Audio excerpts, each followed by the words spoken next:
morning, ladies and gentlemen. Welcome to the program Agenda. I'm your host, Cito Beltran, and thank you for being subscribers of Cignal TV and viewers of One News PH on channels 8 and 250.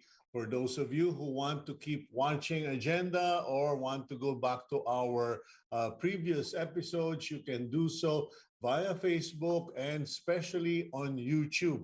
Just put in One News PH and you can start looking for the agenda episodes. Now, today, March 2, 2022, it's a Wednesday. If I am not mistaken, I believe it is Ash Wednesday. So please be careful. If you intend to go to church, hear Mass, and if I am not mistaken and it's Ash Wednesday, please keep your distance. Ika nga, be social na pero dumistansya ka because the COVID virus is still there, and in fact, that's going to be part of the news. In any case, let's start with our daily starter, and it comes from the book of Proverbs, chapter 3:21. Do not let wisdom and understanding out of your sight. Preserve sound judgment and discretion. I have to keep reminding myself of that, especially when I am doing my work, because at times we become emotionally involved. At times we have our own opinions, and at times we say more than we wish we said. So it is wise to always keep wisdom and discretion. Ika nga, gamitin ang utak at mag-ingat. And that's our daily starter for today. And let's now go quickly to the front page of the Philippine Star. Let's skim through the front page just for those of you who no longer have access to newspapers, especially those who are in far-flung provinces, okay, or barangays. Today's Philippine Star front page, medical frontliners bracing for case surge. Pinaghahanda na po ng mga ospital, doktor, the medical community is getting ready for possible. They're just saying, they just need to be ready because normally this is what happens when the public goes out because the alert levels have been reduced or brought down, and what happens is the cases go up. So they are preparing for this eventuality. Let us not assume, let us not presume, let us pray against it, but let's prepare for it. Okay, at the top of the front page, at the header, 1,700 schools resume face-to-face classes in alert level 1 areas. That's good news because a lot of the kids really need to get back to school, and it is a cause for concern among parents, this prolonged online education that's been going on. Anyway, President Rodi Duterte admits that some cabinet members that he has are palpak or below par. But in the inside story, the president also commended and praised his other cabinet members and said that he would be recommending some of them, particularly General Charlie Galvez, to the next administration. And on the right side of the front page, government agencies will be 100% back to work. So all of the agencies, LTO, SSS, etc., they are now required to go back to work 100% staffing. In the middle of that front page, you have a photo of the MRT, or I believe it's the MRT, and it is full. To the point that one passenger is actually standing, and it's indication that the MRT, LRT are now operating 100% capacity. LTFRB okays 100% capacity in public utility vehicles, while the Department of Health declared that over 63 million Filipinos are now fully vaccinated versus COVID. Meanwhile, on the left lower part, you have the news that fintechs, e-wallets are gearing up versus digital vote buying and selling. So all of these digital financial groups are reassuring or assuring the BSP that they will do everything to avoid being used by vote buyers and politicians. Switzerland declares, or Switzerland to freeze the assets of Vladimir Putin. So that I already announced that yesterday. I already said that because it came out in the international news media that the Swiss banks have decided against tradition to freeze the assets of Russian leader Vladimir Putin because he invaded Ukraine. And last but not the least, we have that photo of buyers that's not in the Philippines, that's not in Ukraine, that is in Hong Kong, where they are having a headache, serious surges of COVID-19, and people have essentially gone panic buying, and shelves are empty except for the alcoholic beverages. It seems like in this situation, they are saying alcohol is not essential to the body. Okay, so that's the news for today, the second day of March 2022. Now let's go to our interview, and I will be interviewing a balikbayan. A balikbayan foreigner. Huh? How can that be? Well, actually, he is a returning diplomat, and he is someone that I received an invitation actually to meet him, have breakfast with him, with some other media people. And I said, well, I'm going to have to drive out there. Why don't I just invite him to the program so that we could at least get to know him on a larger scale? Because our next guest is...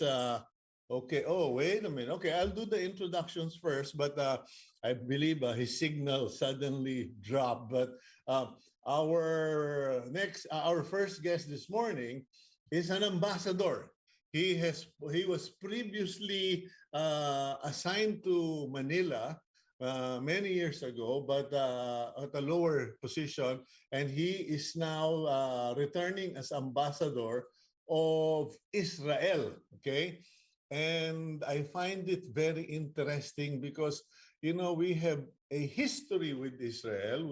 We opened our doors during World War II to save Jewish refugees. We were the only country, I believe, that opened its doors to embrace Jewish refugees. And then after that, I kind of like, okay, been there, done that.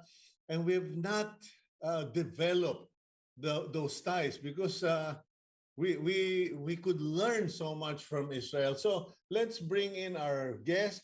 He was born in Haifa, Israel, graduated from the University of Haifa with a degree in psychology and an MBA from the University of Derby. He served in the Israeli Navy for 5 years, and he joined the Foreign Service in 1994, where he represented Israel in a variety of capacities and was appointed as Israeli ambassador to the Philippines just last October 2021. Let's bring in Ambassador Ilan Fluss. Mr. Ambassador, I hope I said your name right. Good morning and welcome to Agenda. Good morning, Cito, and good morning to the viewers. Thank you very much for having me with you this morning. Well, I'm really thankful that you agreed to this interview because as I shared, we were supposed to have breakfast at your residence, but I'm not one of those guys who enjoy those very formal meet and greet. So now that I have you where I want you, okay, how does it feel to be a balikbayan diplomat? When exactly were you posted in Manila? Well, Cito, I would say it's amazing to be a balikbayan diplomat.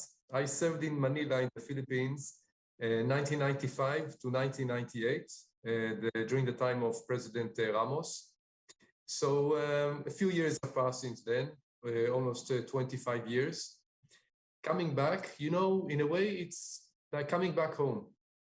I still have my Barong Tagalogs from those days. And I did request to come back because, you know, being in the Philippines, I felt really very welcome. You're very warm people, very open, very hospitable. So coming back, I felt very happy, very comfortable, and I integrated very, very quick to the life in Manila. Things have changed. Manila has developed the Philippines. I mean, it used to be 7 million people. Now it's close to 110 million people, but also infrastructure, industries, economy. So it's really great to be back. Okay, now what have you noticed in the landscape returning from, what was your last posting before being assigned as ambassador in the Philippines? Well, I had some interesting postings. I was at the Israeli mission to the United Nations, 2006 to 2009. And actually there I led the first Israeli resolution at the United Nations, which was dealing with issues of agriculture and food security for the world. And today we are seeing the results of the challenges of climate change and food security globally.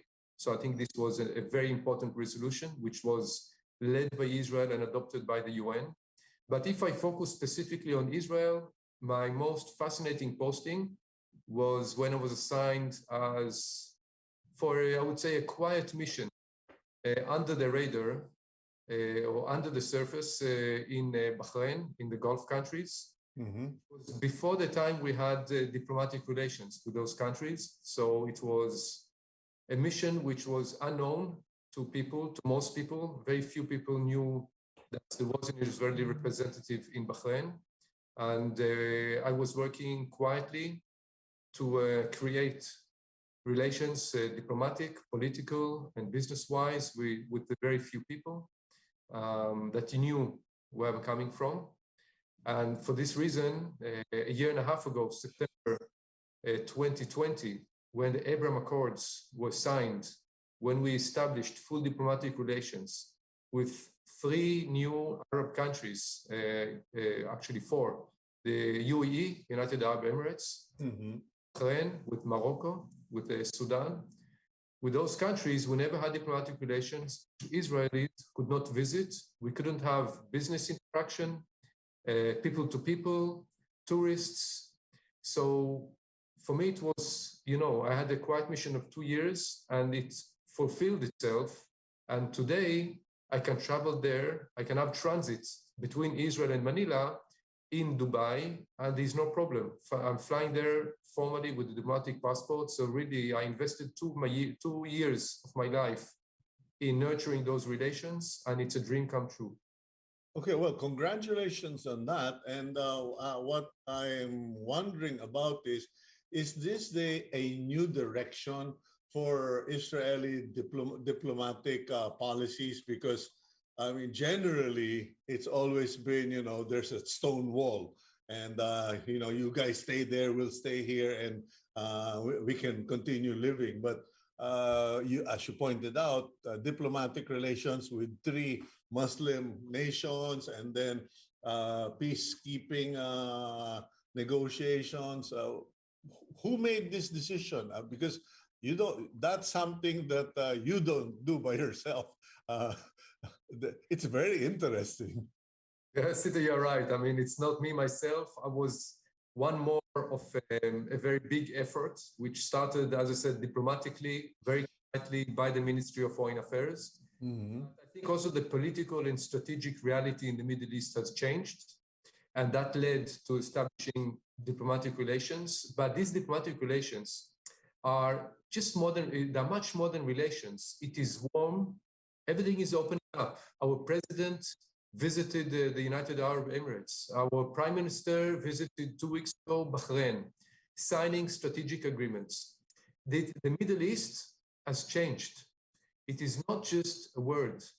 The reality has changed. The dynamics of the region have changed. The region is not focused vis-a-vis the Israeli issue, is not focused only on a conflict. It is looking at building a new reality. We see, for an example, Israel is a global hub of innovation.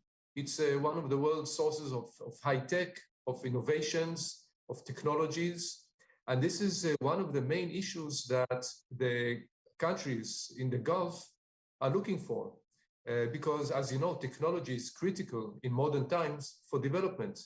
And suddenly we're seeing so much exchange on the issue of innovation, of technologies, and it's going together. It's not just buying and selling, establishing funds that invest together. We're building new bridges, and these are historic times. Okay. Those changes, many reasons, obviously, I just have to say, including a lot of pressure and support by the United States. Okay. Now, Ambassador Fluss, you've asked to be assigned to the Philippines. Evidently, you love the place, you love the people. But in terms of programs, in terms of plans, what is Israel looking towards or hoping to influence or partner with in the Philippines? Because when I found out that you had agreed to be my guest or our guest, I kept wondering what are the commonalities? What could the ambassador and I speak on? And I realized that in relative terms, Israel and the Philippines are two small nations. You are a nation that knows how to live under stress because of unhappy neighbors. And we are a nation that is continually under stress because of our politics and our climate. And now we are in a zone that is beginning to follow your footsteps because of China and the territorial issues.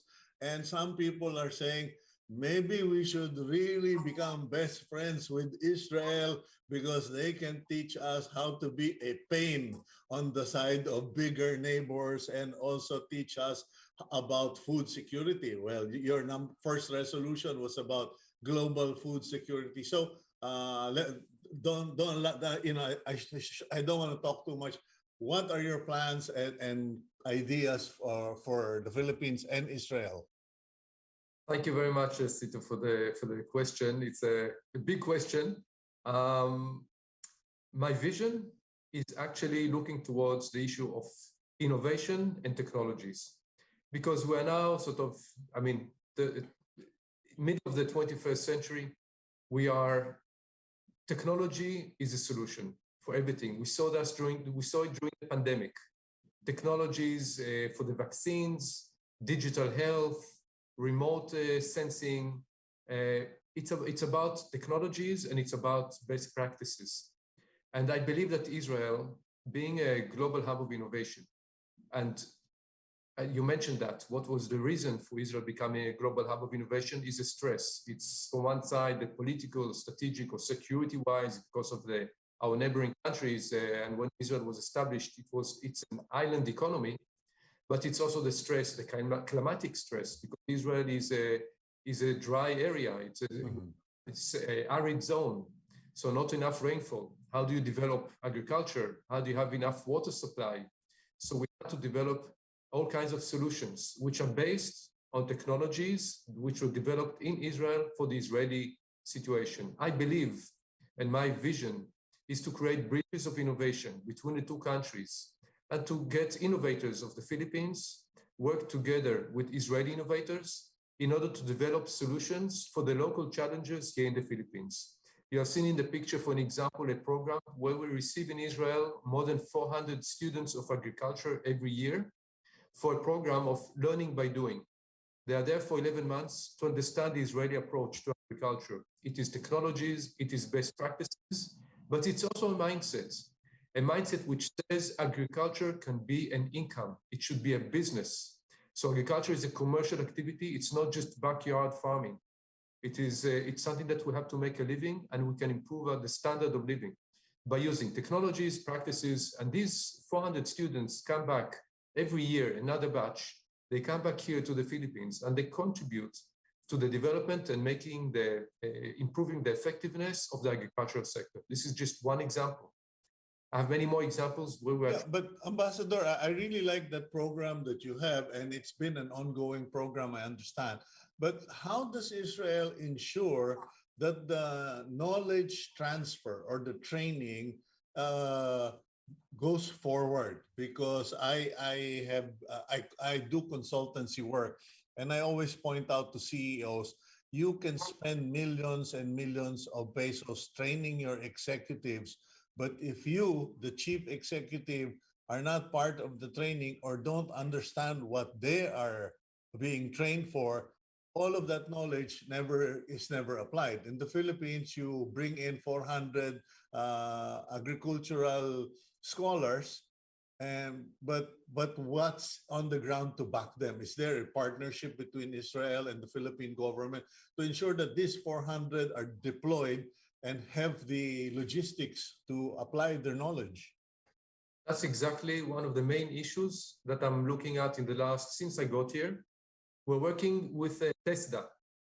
TESDA is, we're not working alone in the Philippines. Israel is a guest. We are an embassy here. We're foreigners. We have to work with local partners. And for this program, we're working now with TESDA. And we're in discussions with them, with the Department of Agriculture, with a few other institutes, in order to establish specific projects and programs where those alumni will be integrated and contribute to showcase how this can be done differently here in the Philippines. I visited the Agricultural University of Tarlac, and there I saw exactly that vision come true. There's a center there which demonstrates the practices and technologies of Israel, working with the communities, operated by students that came back from the program in Israel. We're now joining the University of Tarlac. We're investing some of our resources, sending some Israeli experts to upgrade, to support, to consult, to make it even more efficient. And this is exactly the kind of projects which we want to see around the country. Okay, Mr. Ambassador, I have heard of many contributions of Israel to the Philippine economy, industries, particularly in defense and also in agriculture, more in agriculture than anything. And forgive me for saying, but generally in the past, the impression was that there has been a transfer of products, whether these are technical products, whatever, farm products or machineries. But when are we going to see a point in our relationship where it's the technology is actually sent to the Philippines and created or produced in the Philippines, instead of us getting your finished product, we become your partners? Because like you were talking about vaccines, about you had the saliva test. I think you were the first in the world to develop those saliva test concepts. When do we get to see those technologies transferred here, produced here, partnered with Israel? Cito, this is such an important issue, and I totally agree with what you're saying. It's not, and it mustn't be, a relationship of only selling and buying, because this is not a long-term relationship. So we're talking about technology transfer, we're talking about employment, and this is number one. This is my message to the Israeli companies. I met an Israeli company who is involved here actually in the defense industries just last Friday, and they have two concepts that are trying to transfer knowledge here, knowledge and training here locally by local experts.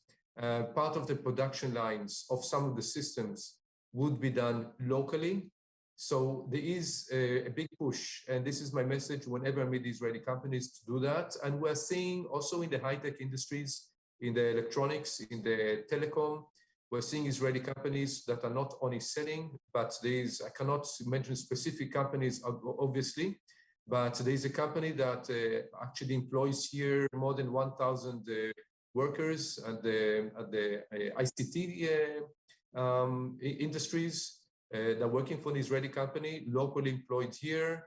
So certainly this is the trend. And if I may add just one last point, we just finished negotiating last Thursday an agreement between the two governments on the protection and promotion of investments between the two countries, which means we finished the negotiations. We hope to sign the agreement soon. This agreement gives assurances and gives a very strong message to investors from both countries.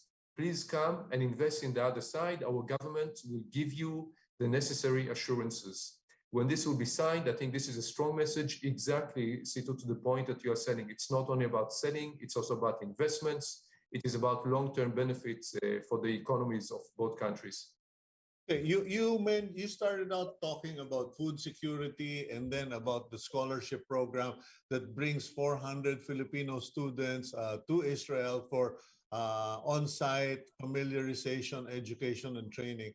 What about institutions, training institutions in the Philippines? Because, sending 400 students to Israel, housing them, watching over them, because of the security concerns, it would be a lot more practical, and you can do it in bulk if you just simply establish training facilities in the Philippines. I mean, we could easily take care of your security here in the Philippines, but sending 400 to Israel, that's too much of a burden for your government. What about setting up those training institutions here? Cito, let me refer to 2 points, if I may. First of all, taking care of the security of Filipinos in Israel, I just want to remind you, we have also close to 30,000 caregivers in Israel. And when we receive the message, and I speak to them, including to the one working with my father-in-law, who is a Holocaust survivor, and she's part of the family, and they feel very safe and secure. Israel is not a war zone. Sometimes there's some escalation, specifically in the south. It is very limited to a specific area. So the Filipinos are more than welcome, and we have received more than 30,000 tourists from the Philippines just 2019 before the COVID. But back to the issue of the training, you're absolutely right. Yesterday I visited Los Baños, being the national center of expertise and research and development in the area of agriculture, UP Los Baños. And also the BPI, Bureau of Plant Industry, and I met some of the leadership and congressmen and mayors. And my message is that we want to establish those kind of partnerships by having people come from an institute like UP Los Baños or the Agricultural University of Tarlac, going to Israel and coming back to this institution. Basically, they become agents of change here in the Philippines. So the idea is really to train the trainers. For the 400 students, we have the Mashav. Mashav is Israel's development cooperation agency, which works in many developing countries. We're now enhancing the activities of Mashav in the Philippines, whilst the idea is really, it's capacity building, technical assistance in establishing those kind of centers and giving the knowledge to our local experts here to continue to do the training independently here in the Philippines, and we will do the support. That's exactly the approach, because you cannot send everybody to Israel and it doesn't make sense. It's not sustainable. Yes. Okay, so train the trainers or create or build up an army of teachers, professors, and lecturers who will then multiply themselves in the Philippines, not necessarily relocate schools or build up hardware in the Philippines. Now, as far as cybersecurity is concerned, I think Israel is the best in the world, bar none. In terms of cybersecurity, what will Israel be sharing to the Philippine government and to the Filipinos in terms of all of this stuff? So this is one of the important areas, which is an up-and-coming issue and challenge globally, cybersecurity. And the Israeli government believes that the way forward is only by global partnerships, exchange of information between governments, between relevant entities. For that reason, just last week, we held a seminar with the Bankers Association of the Philippines, with the governor of central bank that participated, Governor Diokno, with a very strong message that we encourage partnerships. The Israeli government has invested in establishing a national cyber directorate. We established even, I would say, a capital of cyber in Israel, in the southern part of Israel, Beersheba, where we have both the government agency is based there, together with the R&D, the developers, with the academia, with private sector, with investors. There's a cyber park, and everybody is working together. Part of our conference last week was to share the government approach. How do we deal with this issue as government? How do we create our mechanisms to prevent attacks? So more defense, more prevention, and obviously, how do you deal with it after an attack? There's a government layer and there's a private sector layer. Critical infrastructure, which has to be protected by government. Other infrastructure, which needs protection and support, has to be done independently. We shared our system and our practices, and also we shared a few of the Israeli technologies with the Bankers Association of the Philippines. This was last week. And the main message out of this seminar was that it is important and critical to exchange information.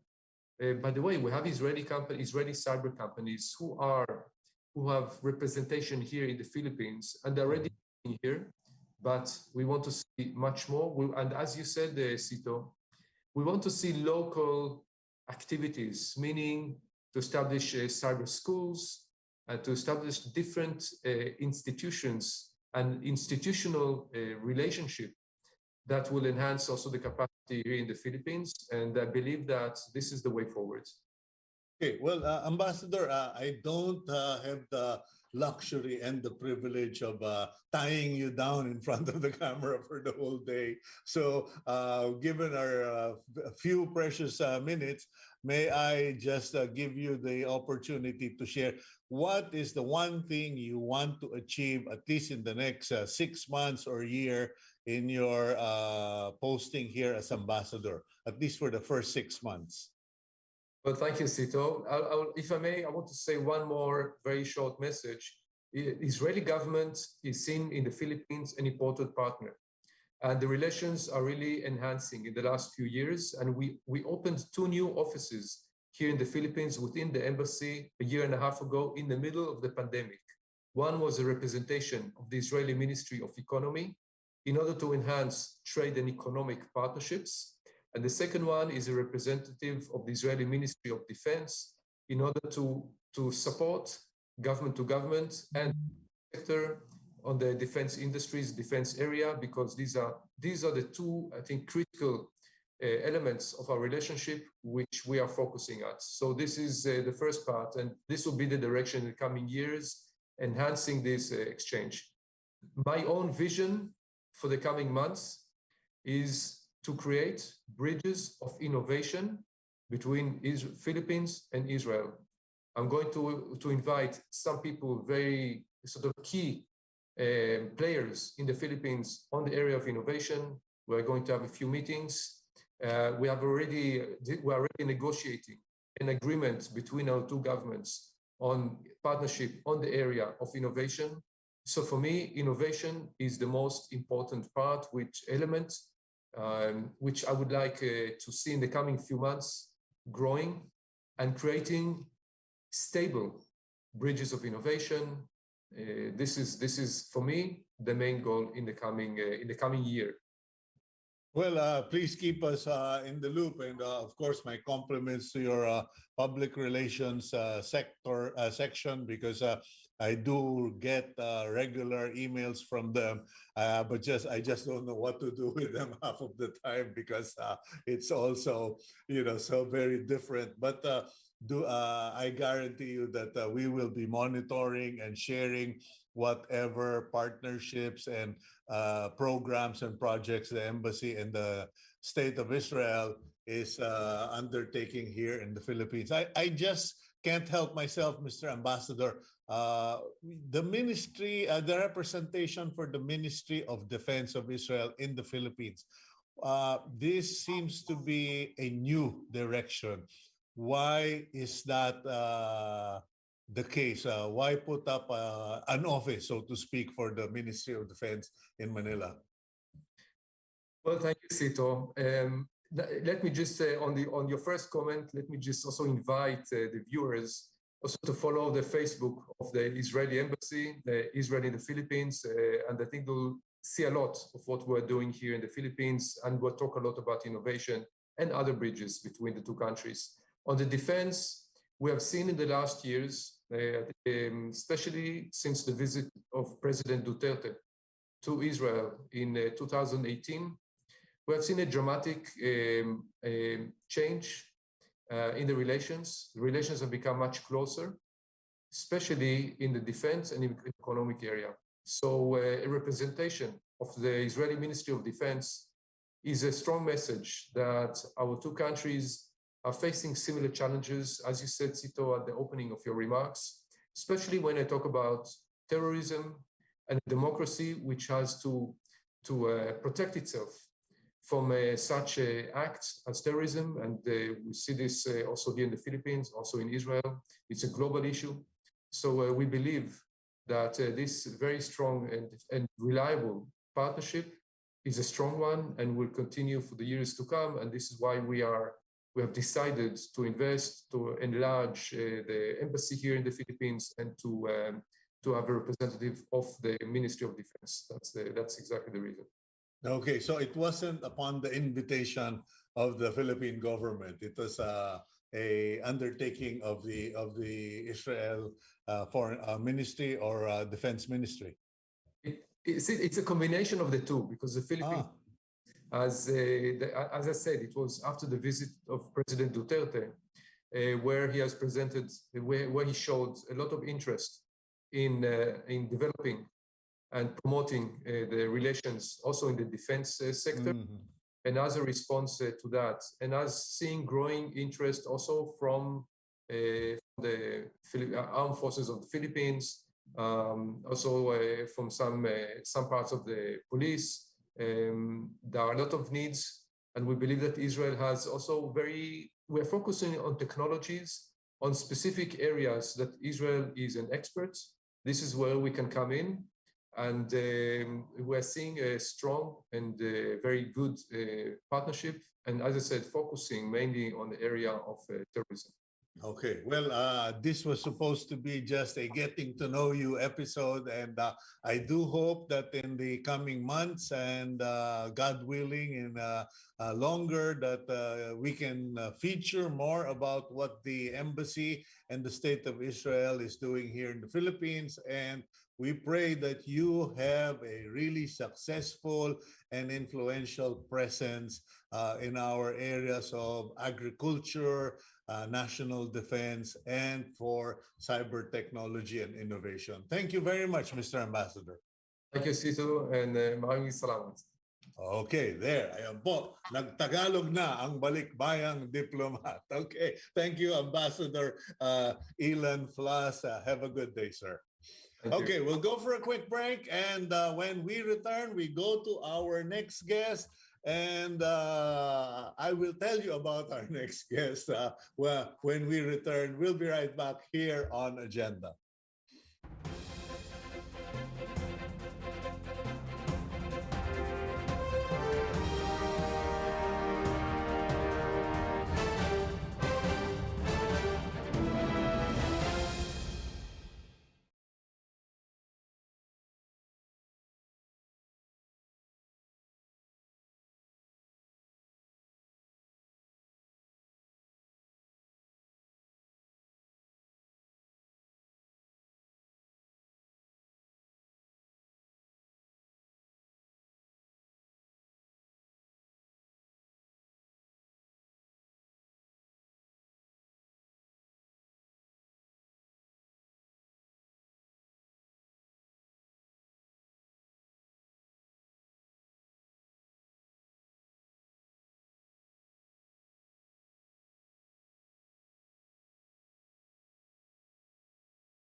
Welcome back to the program agenda. I'm your host, Cito Beltran, thanking you for joining us this morning.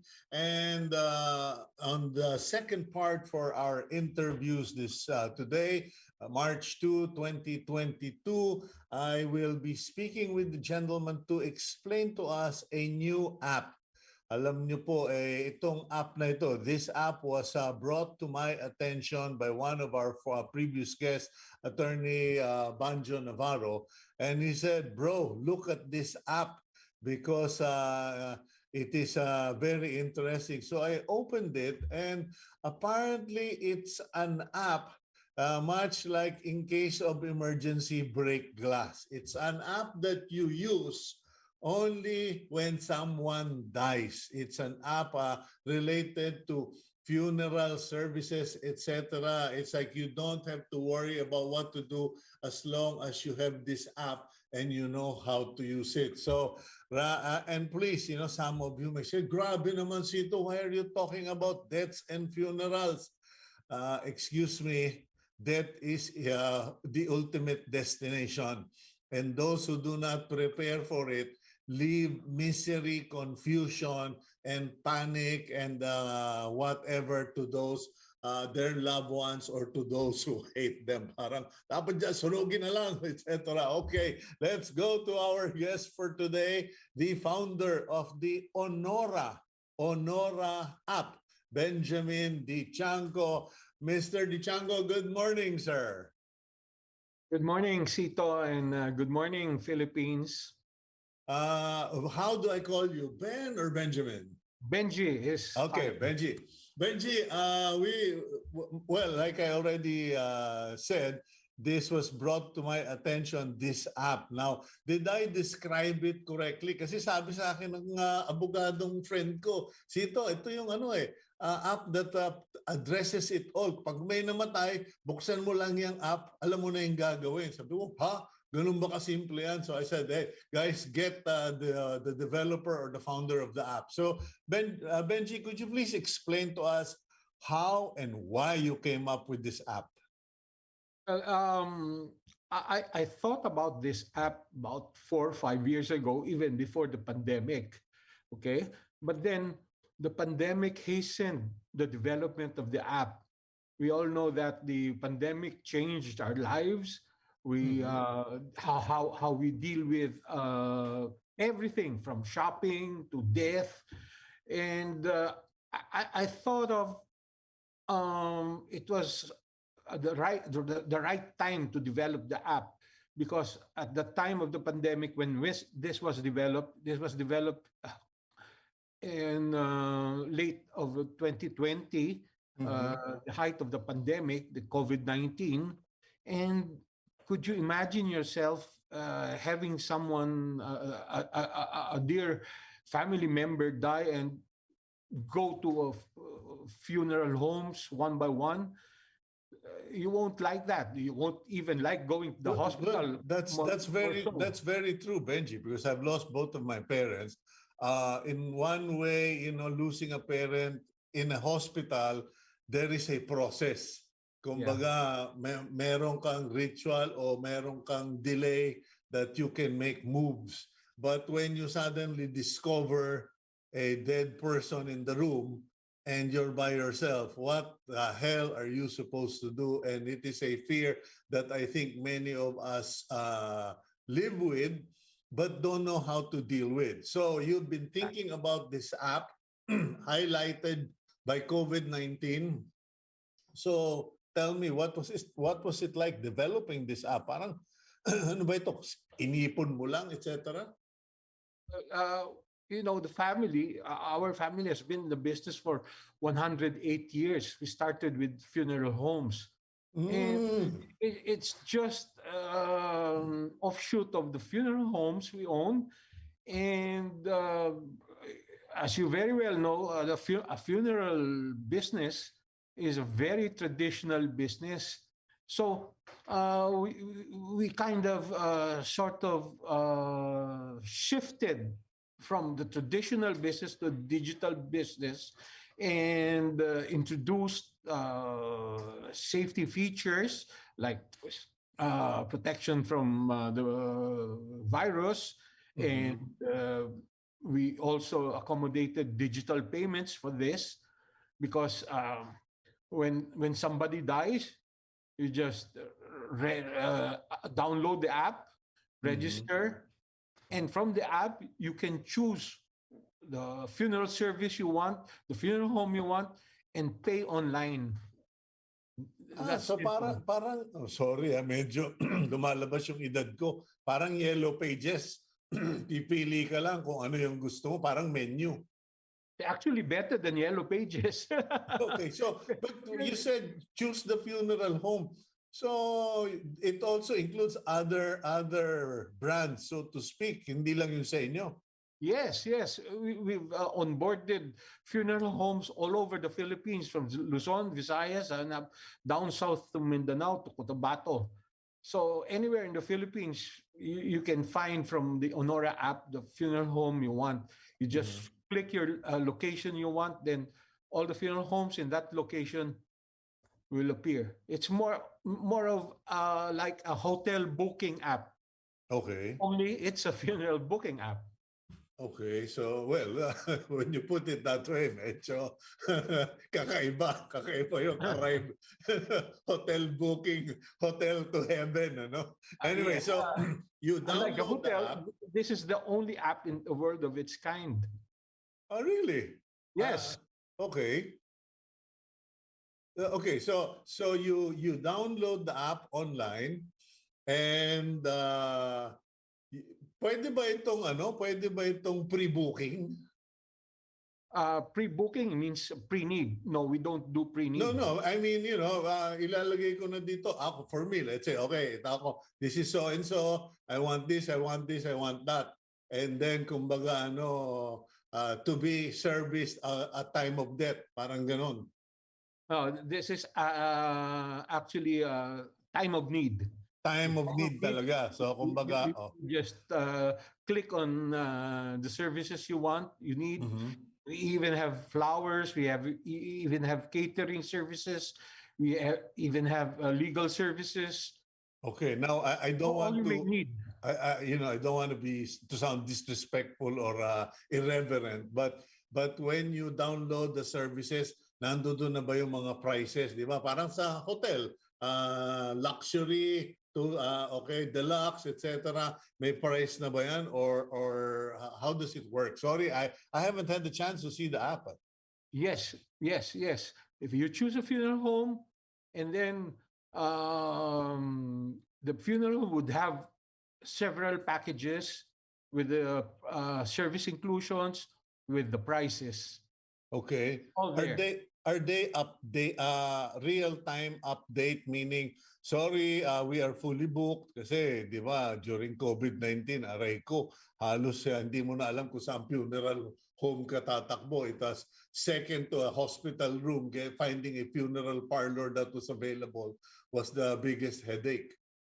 Yes, they're updated in real time. Because our merchants, the funeral homes, have their dashboards. They would update their availability of chapels, availability of the packages of the services in real time. Has this been tested in the sense that kasi may mga app developer, before they actually roll out the app, they do dry runs or trials. Okay, have you put the app through such a test to determine accuracy, efficiency, to test in terms of response time? Yes, we did beta testing before the actual testing.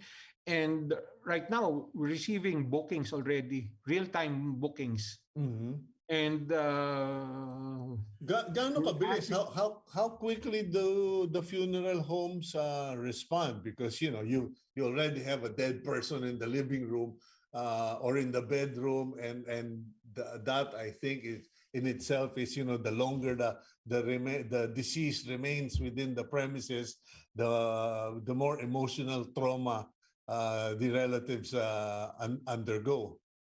The booking is received in real time Mhm. So once payment is made, a QR code is issued to the family, to the booker, and then the QR code is sent directly to the dashboard of the funeral home. And first call services happen within an hour or less. Mhm. Kasi hindi naman sa winawalang niya ko yung industriya nyo, no? Pero sa mga kapulisan, when it comes to, shootings on the street, the first to arrive faster than the ambulance is the funeral car. Yeah. This is in real time, so expect the ambulance to be at the site within the hour or less than an Mhm. hour. Okay. Now, what has been the feedback of the people? Because as a developer, I'm sure you also not only do you pre-test the app before rollout, you're also doing ongoing market surveys or check with your customers. What have been the reactions and what have been the issues? We've received reviews with our people who booked with the Onora app, Mhm. and I'm happy to say that all of the reviews are 5-star. They say that commonly they say it's very quick and very easy. Mhm.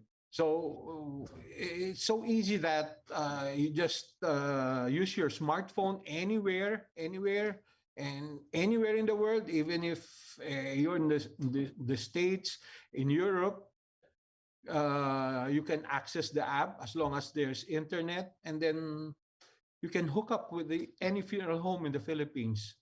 Yeah, because ladies and gentlemen, you might be wondering, baka sabihin nyo, ano yung pinagsasabi ni Benjing, you can be in the US and Europe and you can book. Kasi alam niyo po mga kaibigan, maraming mga Pilipino, especially during COVID-19, na yung sumalba sa kanila, nagbayad o kaya ay gumawa ng mga solusyon are relatives from abroad. Kumbaga, yung may konting pera o yung mga angat sa buhay, they were the ones who responded for booking hospitals, booking funeral homes, etc. So hindi po pantasya yung sinasabi ni Benji that there are Filipinos making arrangements, funeral arrangements from the US, Canada, or Europe, and even in the Middle East. So yun po yun. So Onora makes it even easier for Filipinos abroad. This Honor is especially useful for our OFWs. Mm. The earners are maybe in Saudi Arabia, the OFW, experience a death in the family back in the Philippines. They don't have to go back to the Philippines right away. They can book a service through the Onora app anywhere in the world. Okay, Benji, but how safe is it? Because that's why I raised the cybersecurity issue with the Israeli ambassador. Kasi dito sa Pilipinas, scammers left and right. So Yes. how safe is the Onora thing? What can clients do to make sure that they're connecting to the right app and they're dealing with the right people? Yes, we our servers are in the States, in the US. It's hosted by AWS, Amazon Web Services, and they're pretty safe. They're pretty safe. Data is pretty safe, and payment is pretty much safe because we use the digital method of payment. We have PayPal, we have PayMaya, we have GCash, and all sorts of digital payment methods. Okay. Now, what about the service provider themselves? Kasi alam mo, when I listen to Benji, it all sounds nice. It all looks good. Pagkatapos, when I use the app, I'm not dealing with Benji anymore. I'm dealing with some Tom, Dick, and Harry whose face I don't even know. How are you able to secure the quality of service, the protection of the interests of the customer, and what protection do you have para kung may maging problema, you can respond? um, if you notice in the app, we have the Philippines has a more than 1,000 funeral homes, but then it's not all included in the app because before we onboard a particular funeral home, we do checks. We do checks just to ensure that they could service our clients really well. And if ever a particular funeral home has been booked and the customer encounters any problem, then they can always go back to Onora and we'll deal with that problem. Okay, now what tips do you have to give to our viewers regarding this? Well, of course, it's really easy. Oh, Honora lang pala ang hahanap. By the way, what's with the name Onora? Kasi parang kanina sabi ko, Nora Honor ba ito? O ano, parang play of name ba ito? May Nora ba dyan sa pamilya nyo? Ano yung Onora? Honora is actually a feminine name. And but Honora is of Latin origin, meaning honor. In many cultures, or almost all cultures, we honor the dead. So that's the name Honora. I'm just curious because you mentioned earlier that you have 100+ years of engagement in the funeral home services. Apparently, it is a 3-generation business, if I'm correct. Now, are you single? Nakapag-asawa ka ba? Kasi pag sinabi mong hanap buhay mo, papakasalan mo yung anak ko, sir, ano po ako, nasa punerarya. Yes, that's right. I belong to the 3rd generation, and the 4th generation I have 2 boys. And they're running the business right now. They belong to the 4th generation. In fact, they're embalmers also. So we're going the 4th generation already. So I hope this goes on. Ano yan? Ganti-ganti? Your father did it to you, so you're doing it to your sons? Well, it's like if you notice yung mga artista, 'di ba? Yung mga anak nila nagiging artista rin. Yung mga doktor, yung mga anak nila, it's sort of that way. Well, anyway, it's an interesting concept, and I must say that in spite of the fact that some people may find it, weird, but what's your advice to people regarding this? Parang like, I don't want to deal with death, My mother had that problem, She prepared everything, what she wanted to wear for her funeral, she wanted to be cremated, etc. But there were certain issues that she left unfinished. So sabi ko, talagang ang tao has a problem with death and preparing for death. What's your advice to our audience? Well, the most important thing is because Filipino families ang daming nakikialam diyan pag may namatay. The family should assign a point person. The point person should take care of all the funeral needs. The point person should be able to decide in behalf of the whole family. Kasi our experience from the 108 years is may member ng family gusto ito, iba gusto nung isa, iba yung gusto nung isa. That's very chaotic. So they have to assign a point person, download the Onora app, and then that's it. They could very well take care of other things other than they can grieve. Okay. They can start the grieving process. Okay. Well, thank you, Benji Dichanco, for developing that app. And I hope that it turns out to be a great blessing and useful technology for Filipinos who, at their hardest moments or most difficult moments, need all the help that they can get. Thank you very much, Benji. More power to you. Thank you for having me. Thank you. Okay, that's Mr. Benji Dichanco of Onora App, and I leave you with our week's blessing from the book of Psalms, chapter 112, verse 1 to 4. Praise the Lord. Blessed are those who fear the Lord, who find great delight in his commands. Their children will be mighty in the land. The generation of the upright will be blessed. Wealth and riches are in their houses, and their righteousness endures forever. Even in darkness, light dawns for the upright, for those who are gracious and compassionate and righteous. And that's today's agenda. Thank you for joining us today. God bless all of you. Please keep it here on One News PH.